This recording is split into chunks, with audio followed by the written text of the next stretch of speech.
আসসালামু আলাইকুম প্রিয় শিক্ষার্থীরা। তো আজকের আলোচনার বিষয় হচ্ছে design of structure 2 chapter number 4। তো চ্যাপ্টার নাম্বার 4 হচ্ছে আমাদের আরসিসি সিরিজ স্ল্যাব ডিজাইন। তো এখানে তোমাদের ফাইনাল পরীক্ষায় কিন্তু এই অধ্যায় থেকে একটা ম্যাথ ইনশাআল্লাহ থাকবে। প্রতিবার ছিল, পরের বারও থাকবে, ঠিক আছে? তো দেখো, এটা হচ্ছে আমার হক বই থেকে উদাহরণ 4.1। কি বলছে? একটি আরসিসি সিঁড়ির ফ্লাইটে 12টা ধাপ আছে। ফ্লাইটের ট্রেডের প্রস্থ হচ্ছে 25 সেমি এবং রাইজারের উচ্চতা হচ্ছে 12.5 সেমি। নিচের তথ্যাদির সাহায্যে ফ্লাইটটা ডিজাইন করো। তো আমরা জানি ডিজাইন অফ স্ট্রাকচারের মধ্যে আমাদের হচ্ছে ধাপগুলো এবং সূত্রগুলো খুবই গুরুত্বপূর্ণ। তোমরা যদি ধাপগুলো মনে রাখতে না পারো তাহলে তোমরা ম্যাথ করতে পারবে না। এখন আমাদের যখন বলবে যে ডিজাইন করো তখন হচ্ছে আমাদের 9টা ধাপে ম্যাথ করতে হবে। আর যখন বলবে হচ্ছে লোহার পরিমাণ বের করো তখন হচ্ছে 5টা ধাপে আমাদের ম্যাথ করতে হবে, ঠিক আছে? এখন দেখো, এখানে হচ্ছে আমাদের তথ্যাদি দেওয়া আছে। এফ এর মান দেওয়া আছে, এফ প্রাইম সি এর মান দেওয়া আছে, এফ সি এর মান দেওয়া আছে, এন এর মান দেওয়া আছে, লাইভ লোড দেওয়া আছে এবং হচ্ছে ইউ এর মান, হচ্ছে ভিসি এর মান দেওয়া আছে। এই মানগুলো তোমাদের দেওয়া থাকবে প্রশ্নের মধ্যে। এখন আমাদের এখানে হচ্ছে যেহেতু বলছে ডিজাইন করো, তাহলে আমাদের প্রথম ধাপ হচ্ছে লোড নির্ণয় করা বা হচ্ছে ডিজাইন লোড নির্ণয় করা। ওকে, তো আমরা ডিজাইন লোডের মধ্যে কী জানি? যেহেতু বলছে হচ্ছে সিঁড়ির ফ্লাইটটি ডিজাইন করো, তাহলে ডিজাইন লোডের মধ্যে আমরা জানি হচ্ছে নিজস্ব ওজন আর হচ্ছে আমাদের লাইভ লোডটা যোগ করলে আমরা ডিজাইন লোডটা পাবো। এখন দেখো, যেহেতু আমাদের এখানে সিঁড়ির দৈর্ঘ্যের কথা বলা নেই, এই জন্য আমাদের স্প্যান দৈর্ঘ্যটা বের করে নিতে হবে।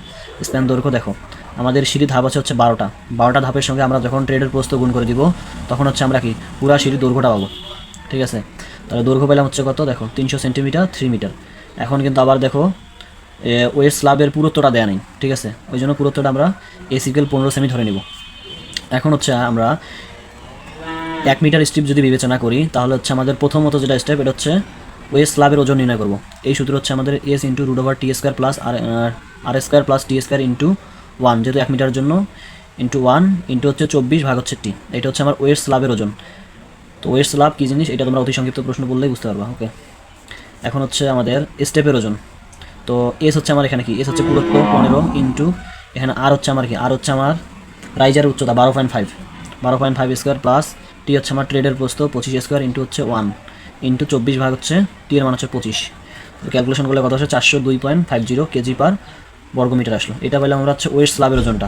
এখন হচ্ছে আমাদের তাহলে ওয়েস্ট স্ল্যাবের উপর আছে স্টেপ, তাহলে স্টেপের ওজন এখন আমরা বের করবো। স্টেপের ওজনের সূত্র হচ্ছে 12 ইন্টু আর, তাহলে 12 ইন্টু আর, আর এর মান হচ্ছে কত? আর এর মান হচ্ছে আমার রাইজার 12.5 সমান কত আসে? 150 কেজি। এখন হচ্ছে আমাদের লাইভ লোডটা প্লাস করতে হবে। তাহলে লাইভ লোড কত আছে? 500 কেজি। তাহলে আমাদের লোড কত আসলো? 1052.5 কেজি পার বর্গমিটার। এখন আমাদের এইটা পাইলাম আমরা হচ্ছে 1 মিটারের জন্য ওজন পাইলাম কত? 1052.5 কেজি পার বর্গমিটার। এখন আমাদের ওই সিঁড়ির দৈর্ঘ্য কত? 3 মিটার। তাহলে 3 মিটার স্প্যানের জন্য মোট দৈর্ঘ্য ডব্লিউ ইকুয়াল 1052.5 ইন্টু 3 ইন্টু 1, তাহলে কত আসে? 3157.5 কেজি। তাহলে আমরা পুরো সিঁড়িটার ওজন পাইলাম। এখন হচ্ছে আমাদের ধাপ দুইয়ের মধ্যে সর্বোচ্চ shear force V equal W. W এর মান হচ্ছে কত পেলাম এখানে? 3157.5 ভাগ হচ্ছে 2, কত আসে? 1578.75 কেজি। এরপর হচ্ছে ধাপ 3 হচ্ছে আমাদের সর্বোচ্চ বেন্ডিং মোমেন্ট। সর্বোচ্চ বেন্ডিং মোমেন্ট এম সমান লেখা যায় ডব্লিউ/এল ভাগ হচ্ছে 8। যেহেতু সিঁড়িটা এটা কি সাধারণভাবে বিস্তৃত সিঁড়ি হবে, এই জন্য ডব্লিউ/এল ভাগ হচ্ছে 8। তাহলে ডব্লিউ এর মান হচ্ছে আমাদের কত? 3157.5 ইন্টু হচ্ছে এল এর মান হচ্ছে 3, এল হচ্ছে আমার দৈর্ঘ্য, ইন্টু এখানে এই মানটা যেহেতু আমার হচ্ছে কেজি পার মিটারে আসছে, দেখো এখানে হচ্ছে আমার দৈর্ঘ্যটা কি মিটারে নিচ্ছি না, 3 মিটার, এই জন্য এটা হচ্ছে কি সেন্টিমিটার আনতে হবে, আর মোমেন্টের মানটা সেন্টিমিটারে নিতে হবে, এই জন্য এটা 100 দ্বারা গুণ করা হয়েছে, ভাগ হচ্ছে 8। তাহলে কত আসে? 1,18,406.25 কেজি পার সেন্টিমিটার। এটা আমরা কি পেলাম? মোমেন্ট পেলাম। তো তোমাদের ডিজাইনে কিন্তু সব ধাপ প্রায় একই, শুধু ডিজাইন লোডটা একটু আলাদা হবে। এখন হচ্ছে আমাদের ধাপ 4 হচ্ছে স্ল্যাবের গভীরতা নির্ণয়। স্ল্যাবের গভীরতা নির্ণয় সূত্র হচ্ছে আমাদের কি? স্ল্যাবের গভীরতা নির্ণয় সূত্র হচ্ছে আমার D equal root over M by হচ্ছে আরবি। এখানে আমরা এম এর মান মোমেন্টে পেলাম, বি এর মান হচ্ছে আমরা যেহেতু 1 মিটার স্ট্রিপ বিবেচনা করছি, তাহলে বি এর মান হচ্ছে আমাদের কত হবে? 100 হবে। দেখো বি সমান হচ্ছে 100 সেন্টিমিটার। এখন হচ্ছে আমাদের আর এর মানটা বের করতে হবে।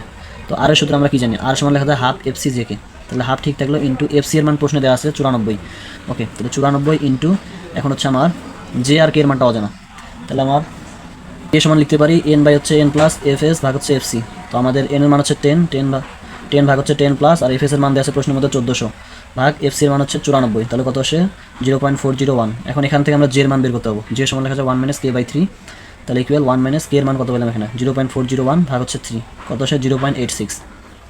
তো এখন হচ্ছে আমাদের এফ এস এর মানটা, এফ এস এর মানটা যে প্রশ্নের মধ্যে এফ এস এর মানটা যদি না দেওয়া থাকে, এখানে দেওয়া প্রশ্নের মধ্যে দেওয়া ছিল হচ্ছে এফ ওয়াই এর মানটা। ডিরেক্ট যদি এফ এস এর মান দেওয়া থাকে তাহলে হচ্ছে আমরা 1400 এখানে বসাবো, আর যদি না দেওয়া থাকে তাহলে কত? এফ ওয়াই এর মান দেওয়া আছে প্রশ্নের মধ্যে, তাহলে এফ এর সমান লেখা যায় 0.40 F Y. 0.40 into F Y এর মান 3500, তাহলে কত আসবে? 1400। তাহলে দেখো এখানে কত আসলে ক্যালকুলেশন করলে 16.20। তাহলে এটা কত আসে 8.5 সেন্টিমিটার। এখন আমার এখানে যদি আমরা এই সিরিজ স্ল্যাবের মধ্যে 12 মিলি ব্যাসের রড ব্যবহার করি তাহলে এবং মুক্ত কভারিং যদি আমরা 2 সেমি ধরি তাহলে মোট গভীরতা কত হবে? এখানে কিন্তু আমরা কার্যকরী গভীরতা বের করবো না, এখানে আমরা মোট গভীরতা বের করবো। তাহলে মোট গভীরতা সমান ডি প্লাস রডের ব্যাস ভাগ 2 প্লাস হচ্ছে মুক্ত কভারিং। রডের ব্যাস আমরা এখানে কত বললাম 8.5 প্লাস হচ্ছে রডের ব্যাস কত, আমরা এখানে হচ্ছে 12 মিলিমিটার রড, তো 12 মিলিমিটার থেকে এটা সেন্টিমিটার আনবো, 1.2 ভাগ হচ্ছে 2, আর মুক্ত কভারিং ধরছি আমরা 2 সেন্টিমিটার, তাহলে কত আসলো 11.1 সেন্টিমিটার।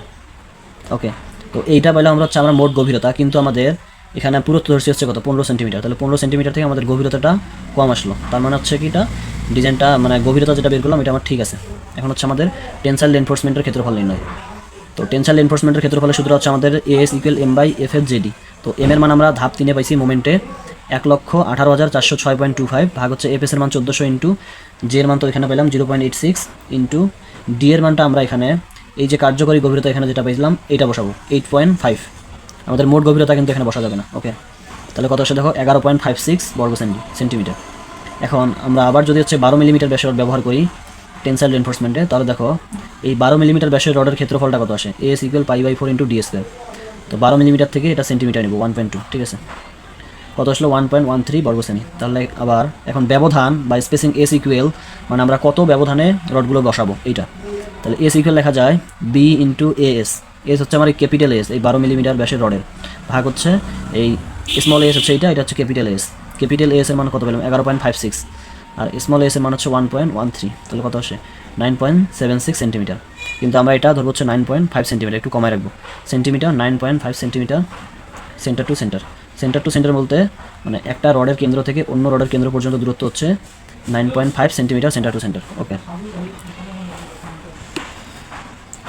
এখন হচ্ছে আমাদের ধাপসা হচ্ছে শিয়ার পিয়ন নির্ণয়। শিয়ার পিয়নের সূত্র হচ্ছে আমার V equal V by B into D. তাহলে ভি এর মান আমরা সর্বোচ্চ শিয়ারে কত পাইছি 1578.75 ভাগ হচ্ছে 100 ইন্টু 8.5, তাহলে আমরা এটা ক্যালকুলেশন করলে কত পাই 1.85। তো আমাদের ওখানে প্রশ্নের মধ্যে ভিসি এর একটা মান দেওয়া আছে 4.2, এটা হচ্ছে আমার কংক্রিট কর্তৃক শিয়ার, আর এটা হচ্ছে শুধু শিয়ার পিয়ন। এটা হচ্ছে কংক্রিট কর্তৃক শিয়ার পিয়ন, এটা হচ্ছে শিয়ার পিয়নের মান পেলাম। এখন আমার এই কংক্রিট কর্তৃক শিয়ার পিয়ন যে মানটা দেওয়া থাকবে 4.2, এই মানের থেকে যদি শিয়ার পিয়নের মানটা কম হয় তাহলে আমার স্ল্যাবটা নিরাপদ হবে।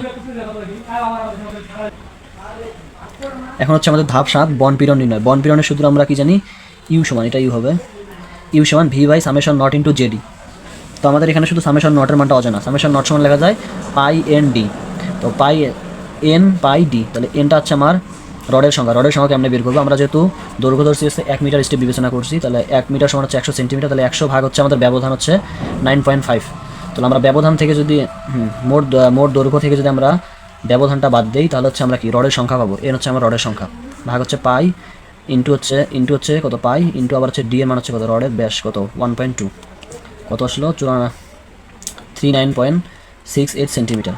তাহলে দেখো আমার ভি এর মান হচ্ছে কত 1578.75 ভাগ হচ্ছে এখানে কত মান সামেশন নটের মান কত পেলাম 39.68 ইন্টু জে এর মান কত 0.86 ইন্টু ডি এর মান হচ্ছে কত 8.5, তাহলে কত আসে 5.44 কেজি পার বর্গ সেমি।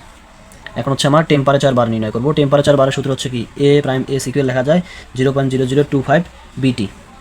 তাহলে 0.0025 ইন্টু বি এর মান হচ্ছে আমার 100 মিটার ধরছি যেহেতু, ইন্টু টি হচ্ছে আমার পুরুত্ব। তো এখানে পুরুত্বটা আমার হচ্ছে কত 11.1, তাহলে এটা কত আসে 2.775 সেন্টিমিটার। তো এখন হচ্ছে আমরা ওখানে টেনসাইল রেনফোর্সমেন্ট ব্যবহার করছিলাম 12 মিলি রড, আর হচ্ছে টেম্পারেচার বারে ব্যবহার করবো হচ্ছে 10 মিলি ব্যাসের রড।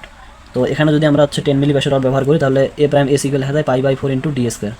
তো ডি এর মান হচ্ছে আমরা কত 1, তাহলে 10 মিলিমিটার থেকে সেন্টিমিটার আসলে 1 আসে।